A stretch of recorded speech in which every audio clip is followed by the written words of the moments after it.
started, I'll introduce myself. So my name's Aidan. I'm a specialist Node.js recruiter for Amicus Recruitment. And so we also cover a wide variety of technologies for what we do across Germany, the UK, the USA, and the Nordics. And we also do the live series, which is things such as this, the Roundtable. And tonight we're going to be discussing things around AI, so leveraging AI in day-to-day use. And we're joined by Dragan, Lalos, Rajesh, Babu, and Daniel Santana. And we're going to be covering a wide range within this artificial intelligence discussion. But I'd like to just go around and get everyone to introduce themselves. So we'll maybe start with Dragan. Thank you, Aidan, for first having me here and for really nice introduction. So as you already mentioned, my name is Dragan Lalos. I work as a VP of engineering for Omnisafe company. It's a small insurtech company, and we also plan to use, because it's a still startup, AI, and that's why I joined here to this table to discuss about that one and how you can leverage AI. So I have 15 plus years of experience as a software developer in every area of software development, back and front end, design, database, everything like so. And then I like to discuss here with round table, and I hope this session will also be very interesting, especially because AI is now on the top, right? Everyone talks about it. So I'm very excited about this meeting, about this round table. Excellent. Cheers, Dragan. Yeah, Raj, do you want to introduce yourself a bit? Cool. Yeah. So my name is Raj, and I would like to come as a platform lead for the TypeScript ecosystem at Oviva. And my official role is head of, it's called HOFI, like head of front-end engineering at Oviva. So that's, my official role. But then I also dip my toes in the back end, from time to time. Right now, for the last, 3 to 6 months, I've been also, also trying to dabble with AI, to see what I can learn from the rapidly growing ecosystem. So that's the reason why I'm also really excited to be part of this roundtable. Yeah. Cheers, Raj. And last but not least, Daniel. Hello everyone. So my name is Daniel Santana. I'm a software developer for 20-something years. Then head of engineer over the past 10 years. And now I'm co-founding a company, acting as a CTO in an AI company called Umatrix. It's basically like empowering salespeople. So this is a pleasure to be here with you guys brainstorming about AI, because in the past 6 months, I would say, is something that it is on top of my table as a must. Definitely. Cheers for that, everyone. So I suppose we'll start with like a quite simple question to go round. I'm wondering if everyone can maybe tell us a little bit about your first experience with AI, because I know a lot of people seem to think that AI is this really new thing, but it's actually been around a lot longer than people think. So yeah, we'll go maybe the same order. Dragan, can you tell us about your first time you came across AI? Yes, that was a few years ago, right? So I started first with machine learning, right? That was for me the most interesting stuff, like how you can use like a machine to like scan or just to go around some patterns and to find what something is common and to offer you better results here and there. And then was not so deep inside of it. And then later on, like maybe probably now it will be 1 year ago when ChatGPT has been released. And then I started to use more and to go deeper in that topic. And it's now literally on my daily basis that I will use ChatGPT. And the same way, like in my former company and even this one, it started to implement more machine learning, more AI, and everything what goes with all of that technologies like related on or on top of AI. It's like so. Literally, I would say like 3-4 years ago, I started to use with it, like slowly, and then after ChatGPT, it's literally now on daily basis, right? That's my experience, like how I started and where I'm right now. Cheers, Dragan. Raj, can you tell us a bit about your experience? So I think I've kind of started to kind of look into these things back in the days of the ML, you know, kind of, you know, saw some things around how we can train systems to do certain tasks. So that was my, you know, let's say first experience, I would say. Now, with the advent of, you know, the language models, I think ChatGPT was, you know, like a part two for me. You know, I was, you know, kind of really fascinated by like how it worked, and I just got a couple of books, you know, to see, you know, how the language models work internally, and yeah, so that was my reintroduction, you know, to AI, you know, to AI, and also you know, kind of made me go a bit deeper into AI, and also to build apps around AI. Yeah, so. Cheers, Raj. And yeah, Daniel, can you tell us a bit about your experience with AI? I studied long years ago, but I would say that this is my first experience, starting like 6 months ago, I would say, with ChatGPT as a starting point to the product that I'm developing, and then I went in deep. Go into the machine learning thing and so on, working together initially with Azure, and now more like Dockerized Python, creating the language models and so on. So it's like it's more going way deeper, I would say, over the past 2 months, more or less. Yeah, cheers for that, Daniel. Yeah, and obviously I know we're going to discuss here like how people can use AI tools for work, but I suppose, does everyone have something that they use AI for outside of work, like just in day-to-day life, that you could maybe tell us about? I'm using basically to generate images sometimes, like when I have like some ideas, for example. So I use the Bing create image, for example, when I want to, I don't know, like just create something funny for a friend of mine, or for a post or something.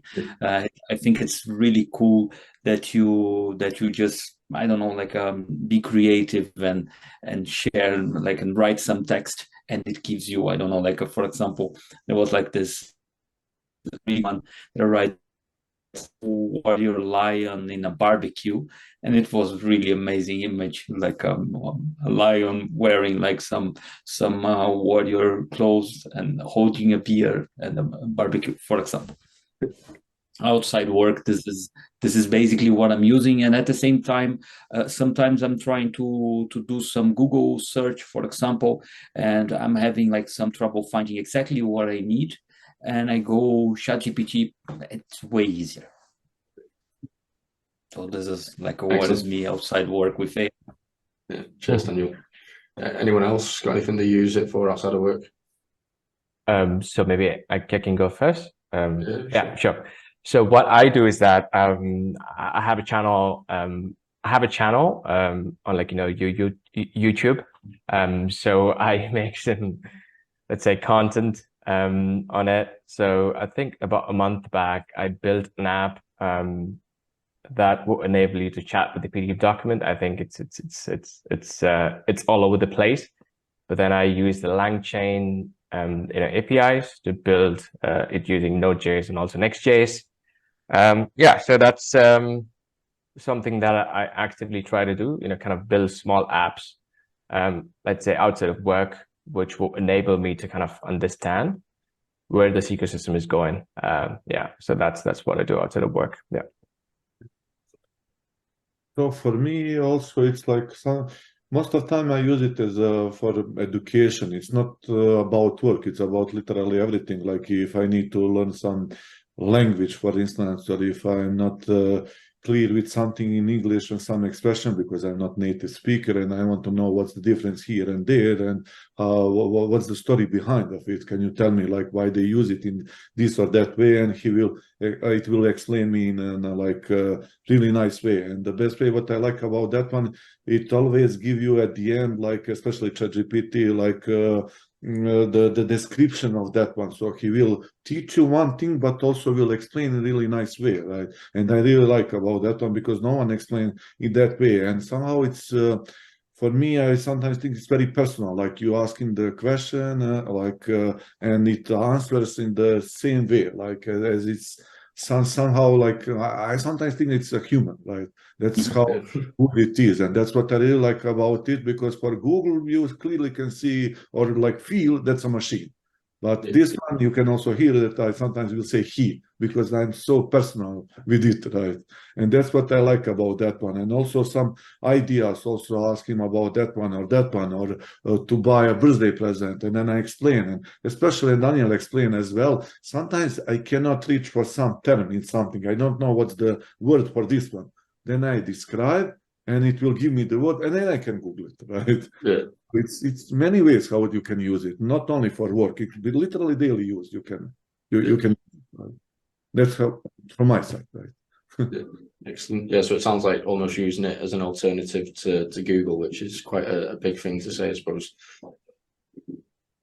I suppose in like trying to think of how to word this question. How can people sort of decide which AI tools would be the best tools to use? Because obviously there's so many that are out there. And it's not just the big tech companies that are making them. There's so many companies making AI tools. How would you tell someone to decide what AI tool would be best to use? I suppose we'll maybe go around in the same order as you did last time. Start with Daniel. The way that I see so far is like a tool in early stage, in my opinion. So basically, we are Googling or we are sharing experiences between developers or between people using AI and so on. And like, for example, I ended up with Azure because I went to some AI specialist, and this person told me like, oh, no, what you want to do, you want to check Azure, for example.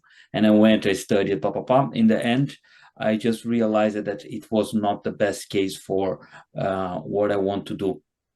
So I think it's still on too early stages, and right now we are deciding the tools in a kind of like a try-catch mode. What do you guys think? Yeah, I get what you mean. Sort of like a trial and error. Let's try this. That doesn't work. Let's try a different one. Try to find the best fit, and then like, oh, this is just like, oh, boom, perfect fit. Okay, next one. Yeah, I completely agree. But then I also think that the space is changing super rapid. So that means you might find a tool that could do a thing for, maybe 50 euros, for a month. But then, two tools might just come up in the next month that might just, tell you, hey, we've just optimized something. Now it just costs only 5 euros per month, you can switch to us. So I personally, what I do is I just keep a close eye, on ChatGPT. What they're trying to do right now is that they're actually trying to kill all the AI new startups, right? So that's what they're doing. So for example, in the last 2 weeks, they've killed about, let's say, 200 companies, easy. You can chat with, with the documentation. You can chat with any documentation on ChatGPT 4, and it's got eyes now, it can see now, it can hear now. So you can see that all the AI, the really small companies that they actually try to solve these they actually try to solve these issues, but then they've just been solved, by this big player. It's sad, but then for me, what I do personally is that I just keep a close eye on on the big players.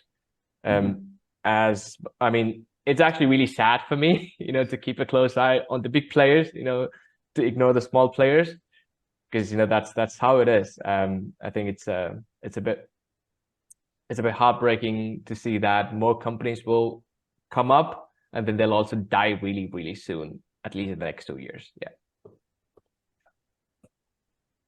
Yeah, I would completely agree with Raj, right? And also with Daniel, in the point, it's too early, right? Because everyone is trying and dying or has been killed by ChatGPT because it's the biggest player, right? And they are super fast, right? And they always have that advantage because they started as the first one, most experienced, and probably they do that for many years trying to be on the level where they are right now, and the other people are now trying to catch that. So they have big gap there, right? So they are like in advantage. But also, like, it depends, like, well, what do you want to achieve? Like, sometimes also you need to develop your own thing in the company. That's what we are trying to do. Like, we will just use the model language, everything what ChatGPT did there, technology is there, algorithms are there, like everything is there. So you need to go in your case and say, this is my use case, and I will build this with these technologies. That's how I see. Sometimes also, like, you will get some other players, as Raj said, and check with them, can that solve your problem? But for me, like, long story short, it's ChatGPT and own solution. Like, that's how I see it, right? That's how I choose for now. But also I keep eyes on other players, like, to see how it goes. But I'm more interested, like, in which direction AI will go. That's how I'm monitoring, reading about other, like, companies, what they are trying to do. Like, because for me, with this AI, it's like introduction AI, especially ChatGPT, it's endless. Like, you can do whatever you want. Like, it's almost endless. That's how I see it. Its possibilities are million of possibilities you can have with this technology, right? Yeah, definitely. And do you think that that's like something that maybe could become a risk? Like, can people maybe be relying on AI and ChatGPT too much? Yeah, so maybe, or we can also start with Daniel. No, go for it. Go for it. Yeah, sure. So at least from what I can see is that I also took some notes. Is that I think the first issue is going to be the data security, right? That's a major problem, because some companies kind of tell you openly that, hey, we are going to use your data to train our systems. So that means your data they tell you that they will do some sort of like PII filtering of some sort, but then you don't know. You just have to take the word for it. It could mean that if you are in a really really high stakes let's say workplace, you may leak some really valuable information with the tools tools like the ChatGPT, for sure. That's the first problem. And the second problem is that the compute costs.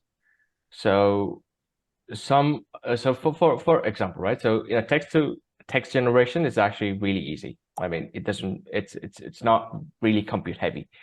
But then imagine you want to make like an image generation. That's really compute heavy. So you may just burn a lot of CPUs, or maybe GPUs, for that matter. So the cost to compute is going to go high with the complexity.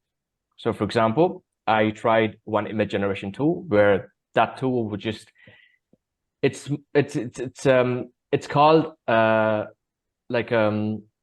it will give you a really nice image based on like 5, let's say, dumb images, that you just took, right? But it takes about close to 30 minutes, for it to to come up with an image, right? So it is not cheap. It comes with like huge compute costs. And also there's so many companies, they're actually trying to solve the same problem. So you may just not have a lot of diversity of thoughts around the things that we're trying to solve. Yeah.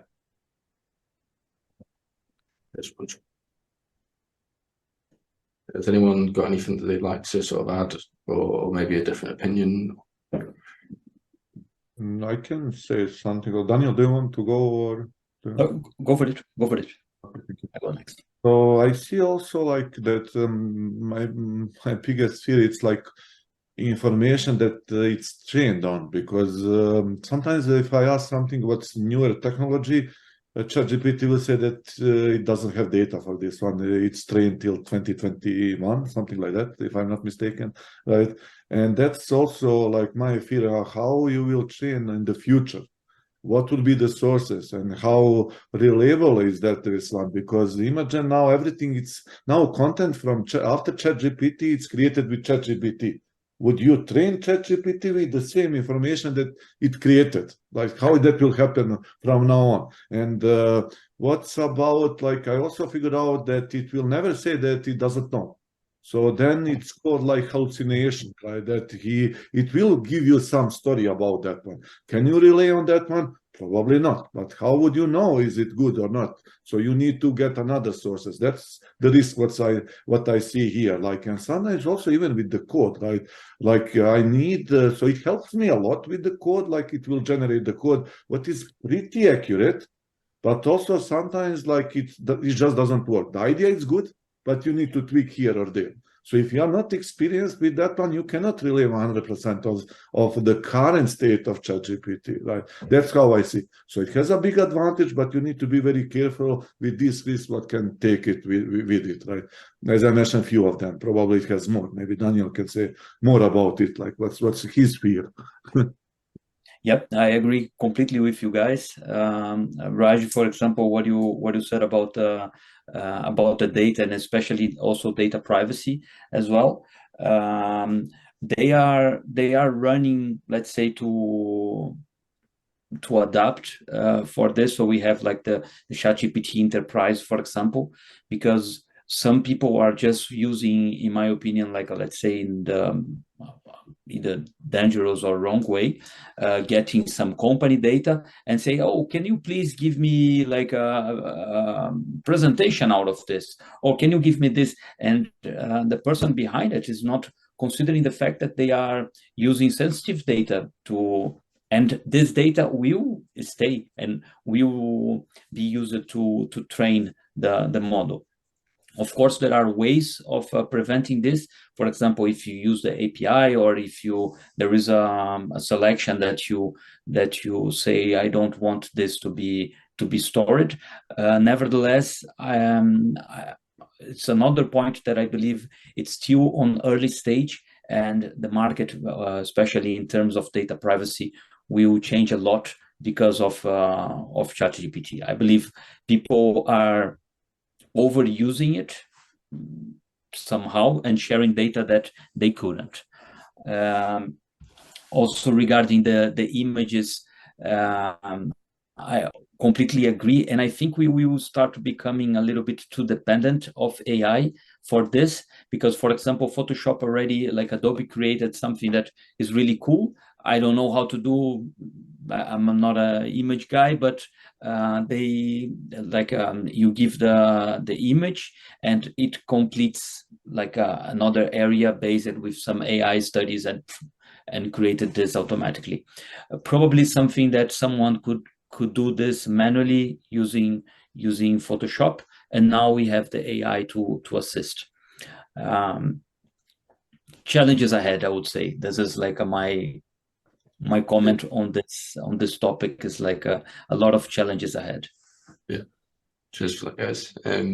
Yes, I suppose to follow on from that, then, like, how can people sort of prepare themselves for these challenges? Because I think it's no lie, everyone's seen and talking about like, oh, AI is going to take my job and things like that, and obviously there's going to be a lot of adaptation needed.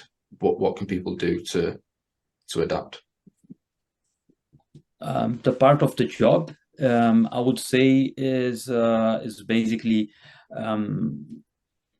it's becoming faster, right? Like every day is faster. If we look in the past, you all guys were developing like 10, 15 years ago. It was something that we used to see an update after a year. Then the community use, and then we start seeing like more like a faster and faster, and now it's ultra fast. So I would say, oh, if I don't want the AI to take my job, then I need to be really up to date, like weekly, eventually daily basis.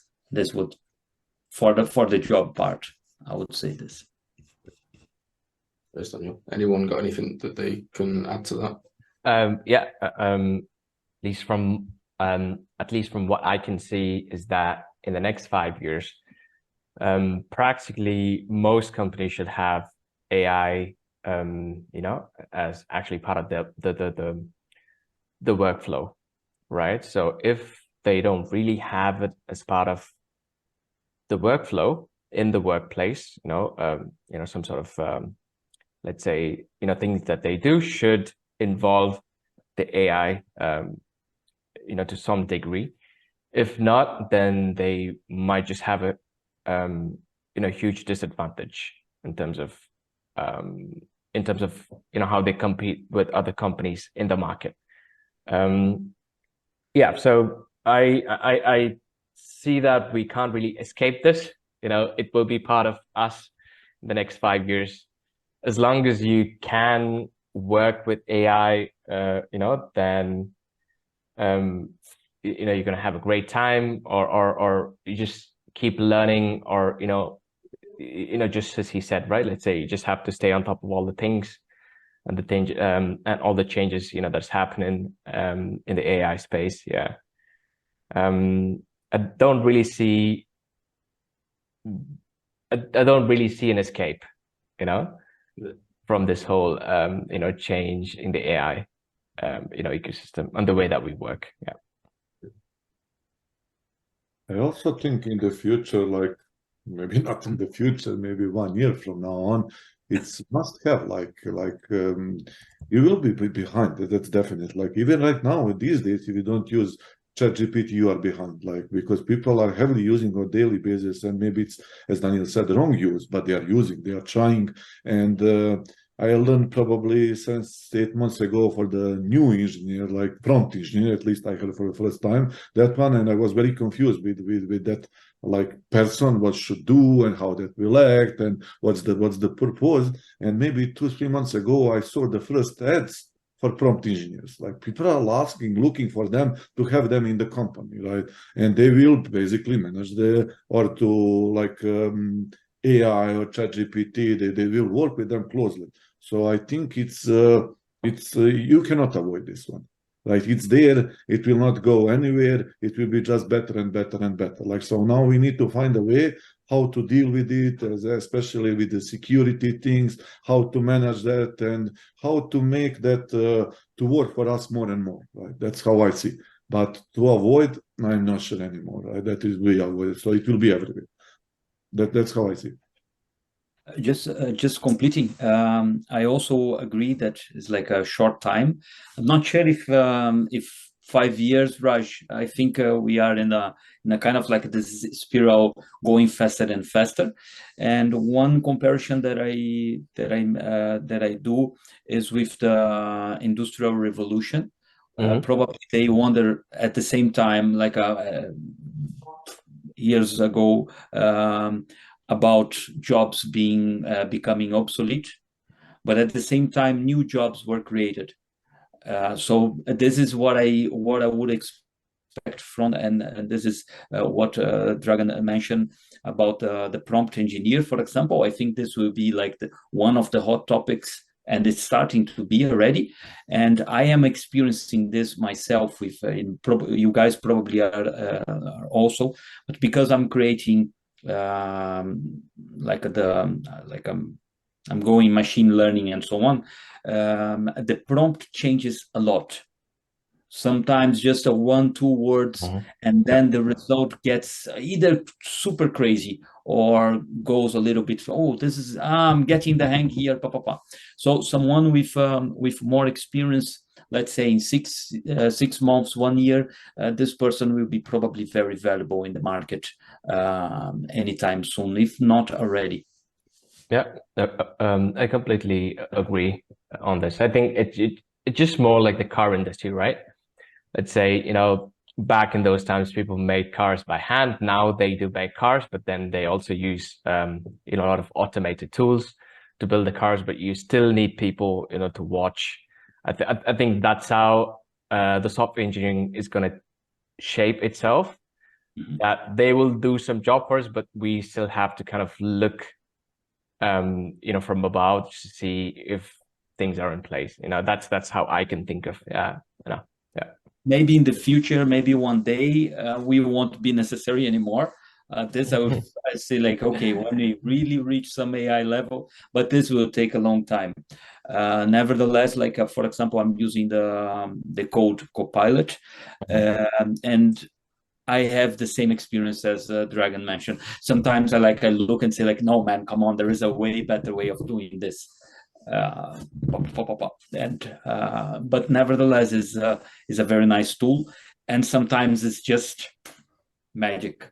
You just look and say, well, easy. Yes, exactly. I see this one also as evolution, like because humankind wants always to, like, let's say maybe work less or maybe work smarter, like to not do this heavy lifting by themselves, and they invented this one or that one. Or this is just a new step, like to that one when you will manage machine that can do a lot of stuff for you. In this case, it's very smart machine, right? It can learn, it can like adapt or do this or that one. So that's how I see. You just need to learn how to manage this kind, if we can say, like machine, new type of machine. But it can help people. It was always like this. People was always like, it's a new thing, and then we will also lose our jobs. But then it's creating a new thing, as a new job. So like as Daniel said, you just need to adapt. And I would always start with the prompts. Like prompts are everything. If you learn how to write the right prompt, like then ChatGPT is your best friend. Right? That's how I see it. Right? Would you say that learning to prompt is just sitting on ChatGPT and just practicing over and over again and seeing what responses you get, or is there a better way to learn? I try to use here like creativity, to be honest with you. Right? So I also heard a lot of people can do it this way or that way, and every day I find out the different way how I can ask to get the questions, so to get the better answers. Like, so sometimes for me the best prompt it's like to ask him to ask it to give me the questions and later to answer the same questions. So that's the idea. So I need this one or that one. What will be the questions for this subject? And then ChatGPT say, hey, these questions that you need to ask. Okay, can you now answer me these questions? So that's for me, like when I figured out that one, I says, wow, this is so cool. I don't even need to think about the questions. I need only to think about the problem. Like, what's the problem I'm trying to solve? Then I will get questions and then I will have answers. Right? That's one way, right, how to use it. Yeah, that's definitely a very interesting way of doing it. But I've never thought to do that. creativities, right? You just need imagination. It's endless of possibilities, like what you can do, because it's new and no one explored. I don't see where is the limit. Like as Raj said, like maybe it will be a limit in computation one day, right? But currently it's still like it's new, pretty new, right? Yeah. That has actually got something I was going to sort of ask in terms of like the limitations and how far it can go. It's clear that the future is going to be AI driven, but do you think there's going to get to a point where people might say that this is a bit much now? It can't really go any further than this. I don't think so. I don't think so. I think like where we are right now is like a kind of like a no turning back from AI, because this thing with machine learning, of course, the big players will play a very important role there, limiting which kind of access the data we'll have and so on. Right now, it is a very big limitation. Let's say this is September 2021. Nevertheless, if you get the ChatGPT Enterprise, for example, you can give data to it, and this is a very big change. For example, if I want to, I don't know, like let's imagine a situation where I want to ask some products for ChatGPT, for example. What is the best, I don't know, best boat available in the market, for example? It will give me the best boat up to September 21. Oh, sorry, but my data is limited to September 2021, blah, blah, blah. But imagine you are a boat company, for example, and you have the enterprise model, then you can just give some more data to the ChatGPT and say, like, tell me now what is the best model. Then you have up-to-date data. So no limitations. Yeah. I slightly disagree there. I mean, of course, we would have, like exponential growth in the next few months. But I somehow feel that in the end, it's not gonna make anything new, right? So let's say I don't think it's gonna come up with anything, let's say, proper novel, you know. So that means it's not gonna make a new thing for us to see, right? So it still largely will use the information that we have trained this on, right? So, but I'd be really happy to see that. Let's say if it goes beyond, you know, like AGI, and then after that, it starts to come up with new ideas, right? That would be great. But as far as I can see, ChatGPT can't really come up with something new. Rather, it just can do the things that we have actually trained it on in a really good way, right? Let's say all the things that it comes up with, it's completely based on the data set that it was trained on. So that's the hard limitation that I see, you know, or maybe I could be wrong in the next few months, right? But as far as I can see, that would be the hard limit that we see right now. Yeah. Yeah. Can I put a little bit of log on fire? Sorry, Dragan. Putting a little bit of log in the fire. There is this challenge. I don't know if you guys are aware of it. So it gives a limited amount of money to some AI. Do you know this one? And a challenge, which was basically a registration in a portal or something like this.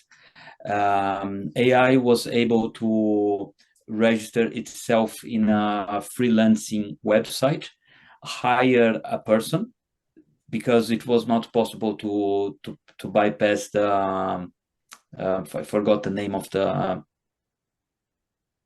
visual challenge that you need to select the image. I forgot the name of it. So it was the captcha is, yes, thanks. So it was AI is not possible, is not the AI cannot bypass captcha, and basically it hires someone and lied, like not only like made the path to it, and it's like, oh, but you are an AI, la la la. Of course, given the information that I read, so I'm not sure if it's like 100% exactly how it happened. But at the same time, you see a little bit of creativity there. Yeah, absolutely agree. With the AI, like a bypassing some interesting challenge. I cannot do this, but I can hire someone to do it. This was pretty smart. Yeah, I completely agree. But then in the end, you should know that it learned it from us, you know? Yeah. Like we are the hard limit, you know, for the AI as well. The AI is, at least for now, right? So maybe someday it may just reach beyond, you know, our limitations and then just, you know, do something of its own. But I'm not really sure. Yeah. So that's you know, that was my point. Yeah. Yeah, but anyway, I agree with you that right now is the limitation. I completely agree. It's not inventing something new and so on, except when it's hallucinating, accidentally inventing something. There is a good potential, but we are not there yet. It's like probably it will take some years to get there. Sorry, Dragan, you were saying. No worries, it's a discussion. So I would agree here with Raj, like that basically we are the limitation, because we are having, at least for now, new ideas, or we are dreaming about this one, or we see that or that, what still cannot happen here, as you said, like only hallucination. But also I see maybe where it can be like maybe a rise of IoT, where it will start collecting data, right? Seeing, analyzing this or that, and that will be new things. What it can happen that it will think about this or that. I don't know. It's still somehow human, very unique, and it's very hard to replicate that brain, especially as I said about dreams, right?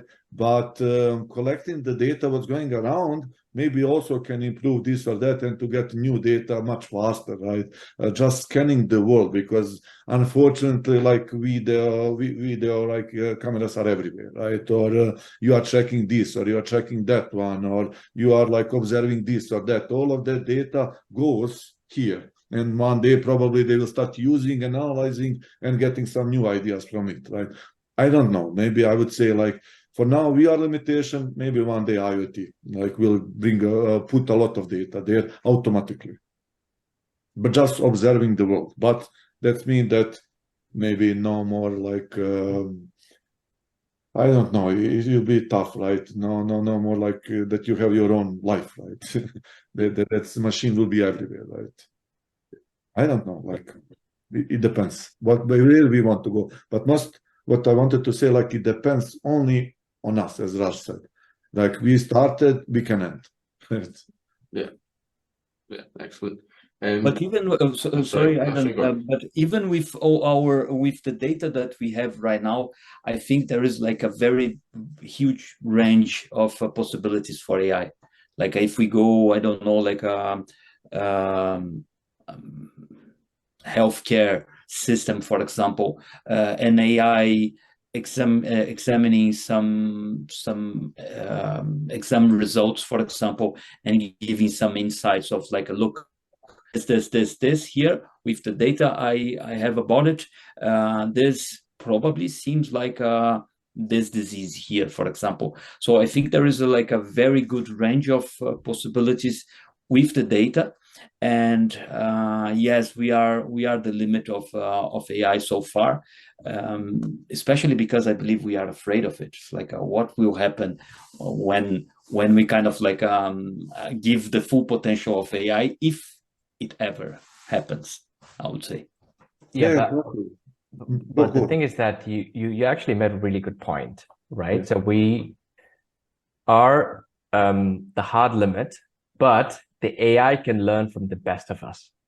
So that means it could be like the best, let's say like 10,000 people on the earth can teach that to be, I mean, you know, that information will be, will be available for all the world.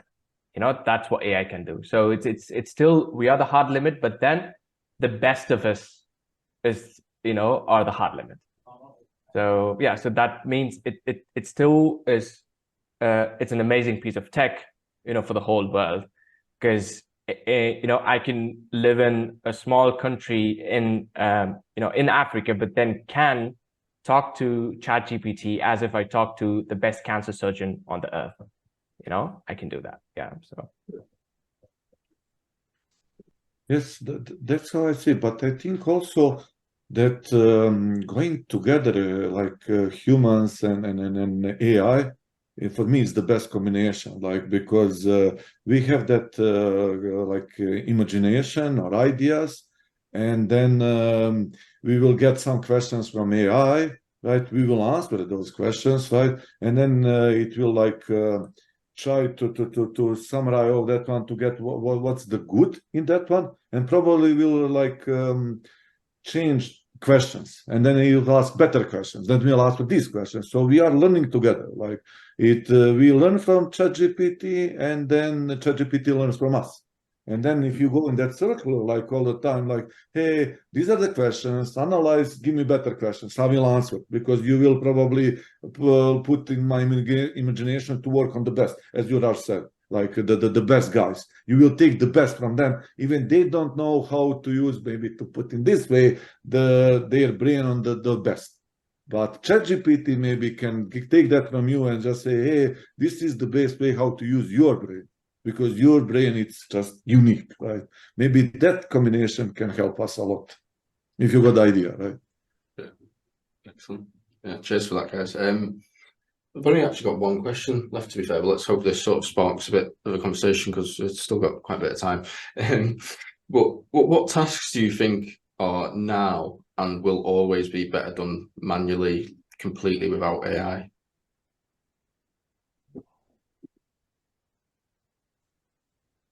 Yeah, yeah, because I also took some notes for this. I think at least the first thing that I can think of is that a large scale application architecture. So when you're actually trying to build a large scale app, you still, I mean, I think that AI is not there yet, because it's another machine, right? We can't really ask it to build another machine, right? It may make a lot of, let's say mistakes, but that still can be done. But the most important thing that I would not ask AI to do is ethics and values, because it's strictly human, and also justice system. AI may not kind of take complete part in the justice system. Yeah, sure, maybe partially, but then not in the complete aspect, of the justice system, I would say. Yeah, so these two things are where I don't really see AI, I mean, of course, I can't really say that I don't really see it. I wish I didn't see it in these two spaces yet. Just a quick comment. In the law system, it's actually already performing better than I agree. Because it's like according to I studied laws in 100 years ago. According to what I heard from some people, it's really like something that is kind of easy to do, because you have the laws defined. It's a kind of like a binary stuff. Ethics, I completely agree with you. It's something that maybe requires a little bit of interpretation. In terms of laws, I would say it's more like yes or no. It's like you cross the line. You have a reason for crossing this line? No. The light. Do you have a reason for it? Some justification? No. Then you are guilty. Something like this, according to what I heard about the system, but it was just a kind of like a random research I was doing some while ago. I don't have much of like when I look, I just say like maybe having a beer is something humans can do better, because in terms of tasks, majority of the ones that I would say, for example, tasks related to creativity, music, or art, for example, actually they are doing like AI is doing pretty good. This, I would say, like maybe a month or 2 months ago, I would definitely answer this question saying, yeah, arts, creativity stuff, not a AI task. And actually they are doing, like it is doing already. So I would say that there is no limit in my point of view. How do you feel, Dragan? Yeah, so for the music and creativity art, it's pretty good, right?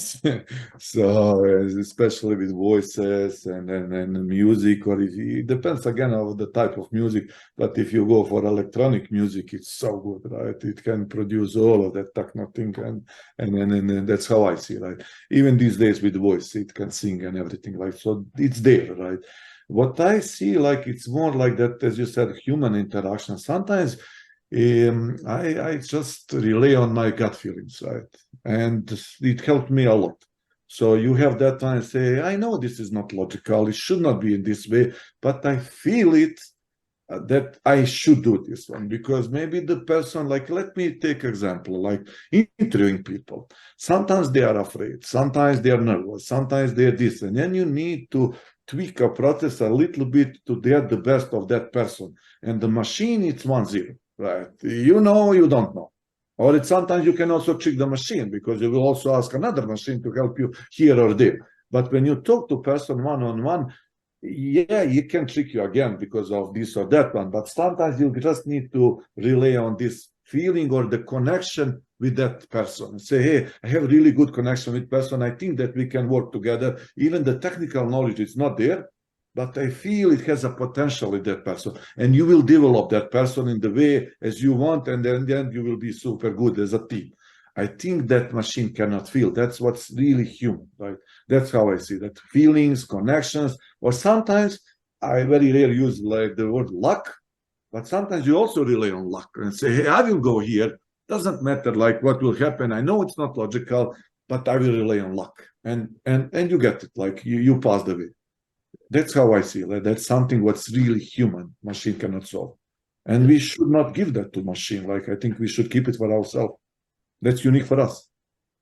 Yeah. Very fair point, by the way. I rely a lot when I'm doing interviews on things that I don't believe AI can get. For example, I hired one of the best engineers I ever hired. The guy was sweating, and it's like and you look and you say like, man, this guy knows nothing what is happening, what I'm asking, and so on. I just paused a little bit the interview. I went to him and say, hey man, take a break, have a glass of water, breathe in, breathe out. I feel you know it. This is what I'm feeling. I feel you know it. You are in between friends. Don't mind about what being asked, because you know it. So just relax. In 5 minutes, how much time do you need? No. Yeah, 5 minutes is good. When we resumed the interview, it was another guy. Seems like like a ninja with and the guy, boom, all the questions, all the challenges. The guy just rocked the show. It was just something kind of like intuitive, or my guts, as you said, Dragan, saying like, this guy can do better. Yeah, so just think about by accident. People did a lot of stuff by accident, welding, like it just messed up something and he figured out something else. Machine cannot do that one. So we created so many things, like just not being aware of it, or we made a mistake, right? And then we figured out it's not a mistake, it's another way to do this. And I think machine cannot do that. Like, can machine do a mistake and learn from that mistake and said, yeah, this is a good, I can use it here or there? I'm not sure it will make that kind of connection, but you can. I can use this mistake as my advantage as well, because I will just reverse the process, right? Something like that. So that's what I see. They don't have it. Like, that's the question. Can they make a mistake and do something valuable from that mistake? Yeah. I think to add to that, you have to, as people, we have to make mistakes and learn from them to grow as people. Whereas if we're always using AI, we're never going to learn from our own mistakes and grow as people. Yes, or do something by accident. Yeah. Yeah.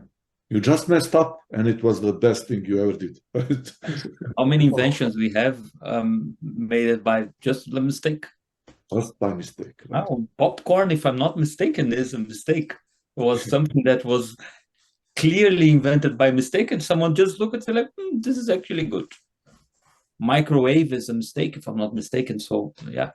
Yeah, also welding, it's a mistake. Like they just messed up something with the short circuit and it started to melt. This one is said, oh, we can do this, like we can use electricity for this as well. Wow, let's do this. I actually never knew that, to be fair. That's an interesting fact.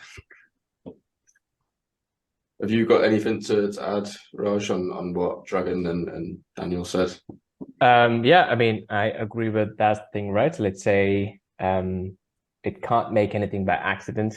I mean, that's really human. So that's also why I said it's not gonna make any let's say the novel let's say inventions, because all the inventions that we made were by accident, And for example, I don't think it's gonna invent something new out of the blue. So for example, Sir Isaac Newton, he just made calculus just to solve his problems, which was invented again back, like 200 years later or something, So I think AI doesn't really have it. I don't know, maybe we could be wrong, because there is this concept called AGI, where it kind of, when the AI will reach that part, it will learn a bit faster and also learn to invent new things, and then we would just we would just have an exponential growth in that setting. But then we only know when it happens. Yeah, I agree. I think everything is possible, even what we get from the guts, for example. I think there is science behind the guts. It's not just something that is just like, just intuition. And I think there is a lot of things that we don't know that is happening in the background. But I think we are far away in AI to reach this level. And I believe AI will be capable of inventing cool stuff, but not based on creativity, but based on science. So, for example, analyzing data, let's say, for example, it invents a new way of transportation, invent teleport, let's say. How it happened? Through 100% of science. So it basically get a data from, I don't know, a street in Germany, for example. Oh, this street is heavy populated, or like this street is this and this and that. And it starts analyzing possibilities, getting data from here and there, boom, connect each other and say like, actually I can invent this. Probably controlling some robots. Okay, let's see how it goes. Boom, it works. I would say that this is one of the final, or one of the stages of AI, but we are very far away from it. Right now, where we are is just in the representation mode of it. Just the data that I know, not creating anything new, not interacting, as Raj mentioned before, just question and answer. And we give the input, and basically AI do some analysis based on its data, and then say like, okay, this is my answer for it. If it's right or not, but this is what I know. And I see that we are in the right way with AI, because also now crossed my mind that we can also learn more about ourselves, and then later on we will figure out it's not gut feelings, it's not luck, it's just logical thing that we thought it's happening in this way, but because we gave the information or data to AI, it analyzed and say, hey, it works in this way, and then we say, okay, now I know the pattern how my brain works. We can also do that one. Like, that's what I meant, like it will go together. We need to be together, right? And it will not be, we will solve that problems like gut feelings. What does it mean, gut feelings? How do you get that? Like, probably like the science between the behind the gut feelings. Yeah, I'm a very gut feeling as well. Yeah. I have one. Not sure how we are in terms of time. I think we have about 5 minutes. So can maybe go a little bit over. But like one part that I miss it a lot is like the challenges that we see. Let's say like the dangerous part of the AI. Yeah. We can maybe try and fit that into 5 minutes. I know that's quite an in-depth topic, to be fair. But yeah, I suppose has anyone got anything on that, like what they think the dangers of AI are? Yeah, I think I have a really interesting theory, because right now, I think even in the last 60, let's say in the last 60 to close to 70 years, we don't really know how are we, let's say, conscious, right? So we don't really know the birth of consciousness. So it could be just a mangled, let's say, network of nodes could give let's say birth to some consciousness, and once it gets conscious, then it could try to survive, and if it, let's say, try to survive and also reproduce, let's say turn into 1 to 2, 2 to 4, that could be the end of us, or maybe that could be the birth of a new species, let's say. Yeah, so that's my theory. It just sounds a bit like sci-fi, but yeah, that's how I see it. Transcendence. Yeah, exactly. Right? Yes, yeah. I think I've seen a film that sounds similar to that. Sounds like transcendence. Yes. And I think that's just a really quick thing, because I've also heard some people in the AI space talk about some unknowns in the AI. They still have some, let's say, some places where they don't know why it works, but it still works. So maybe this could be like a huge deal, maybe in some time. Yeah. All right. Yeah, I can go on, Dragan. Sorry.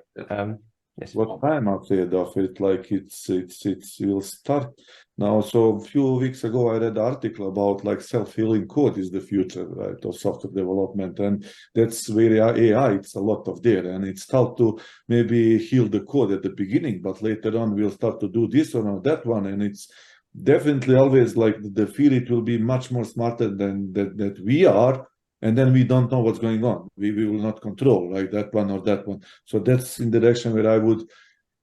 It will be very hard to control. So we need to be very careful how to control this one and how far we will let it to go, because in moment of time, probably we cannot go back. It will just take over. Because if it learns, as you said, like to be conscious or self-healing or self-learning, whatever will happen on self, and we cannot control, that's my fear, right? Just, it will not be possible to control in moment of time.